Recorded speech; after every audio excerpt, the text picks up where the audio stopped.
You asked, I'll tell you, but be warned. Let's do it.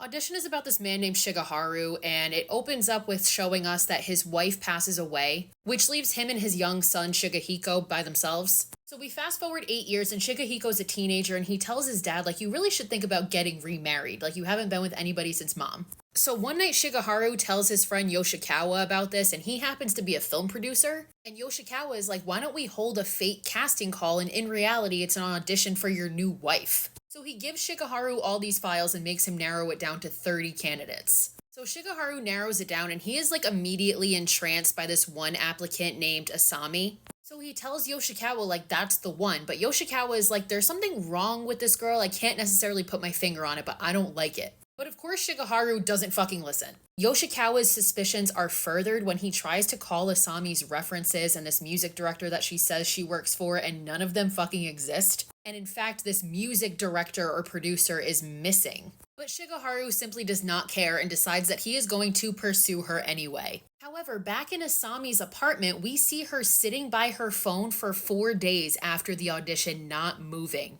And behind her, we see this mysterious sack. After 4 days, Shigeharu calls her and she answers, pretending like she was totally not expecting it, as if she hasn't been sitting catatonic by her phone for 4 fucking days. So the two of them start to date. They go out and you can tell they are just like enthralled with each other. And after literally like 3 dates, Shigeharu tells his son that he's going to propose to this woman.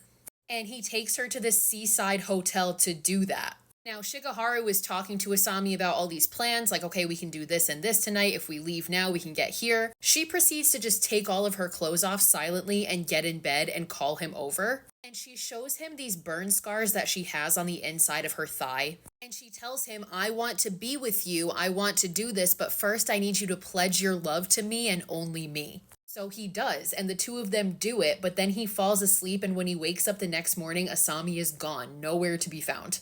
He tries to get in contact with her and track her down, but nothing is working. Because like Yoshikawa says, when he tries to call all of the references on her resume, nobody exists. But Shigeharu then remembers that Asami told him where her old dance studio was where she used to practice ballet. But when he gets there, he meets this old man who is in a wheelchair and has these like weird fucked up prosthetic feet.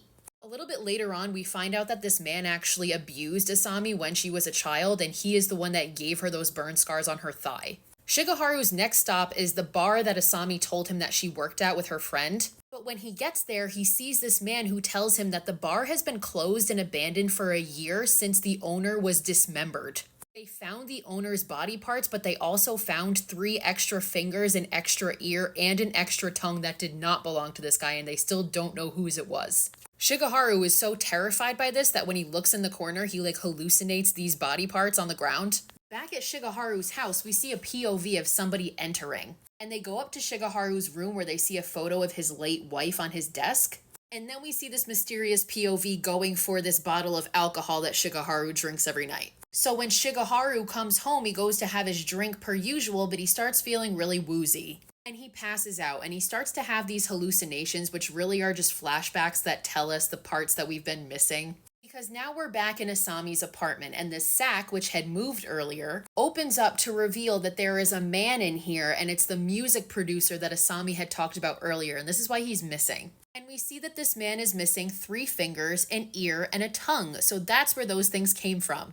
Oh, he also doesn't have either of his feet. They're also missing. So he crawls out of this bag, and this is the most foul part of this whole movie. Asami takes a dog bowl and vomits into it, and that's his dinner. And he eats it. Shigeharu also has a hallucination where he sees Asami decapitate her former dance teacher with a wire. Now back at the house, we obviously see that the POV person in the house was Asami, and upon seeing the photo of Shigeharu's wife, got completely enraged and drugged him. She then injects him with this paralytic agent that leaves him completely unable to move, however, he is still able to feel. And this is where the real disturbing part of this movie comes in, because this is the torture scene. So she sticks a bunch of needles into Shigeharu in various places, and as she does, she says deeper, deeper, as she pushes them deeper. And as she's doing this, she's giving him this whole speech about how you're just like everybody else and you failed to love me and only me, even though you promised that you would. And she doesn't like that he loves anybody else, including his own son. His son, who, by the way, is supposed to be sleeping at a friend's house, and that's why he's not home to help. Eventually, Asami takes out this wire saw and cuts off one of Shigeharu's feet. But as she goes to start cutting off the other one, she hears Shigehiko come home. He comes in and sees Shigeharu on the ground and he tries to warn his son, but he can't. And he just watches as Asami approaches Shigehiko from behind. But then all of a sudden, Shigeharu wakes up back in this seaside hotel. And this time when he wakes up, Asami is still in bed next to him. She never left. So this whole thing has been a nightmare, and he proposes marriage to her and she accepts. And he falls back asleep and they live happily ever after. Just fucking kidding. He wakes back up in this current situation and sees that that was just a hallucination, so the torture and all of this is really happening. And he wakes up to see a fight ensuing between Asami and Shigehiko. So a struggle ensues and Asami chases him up the stairs where Shigehiko manages to kick her down the stairs and she falls to the bottom and breaks her neck. Shigehiko goes to call the police as Asami and Shigeharu are just laying there staring at each other. And as she lay there dying, Asami just repeats something that she had said to Shigeharu on one of their earlier dates, basically talking about how she can't wait to see him again, and the movie ends.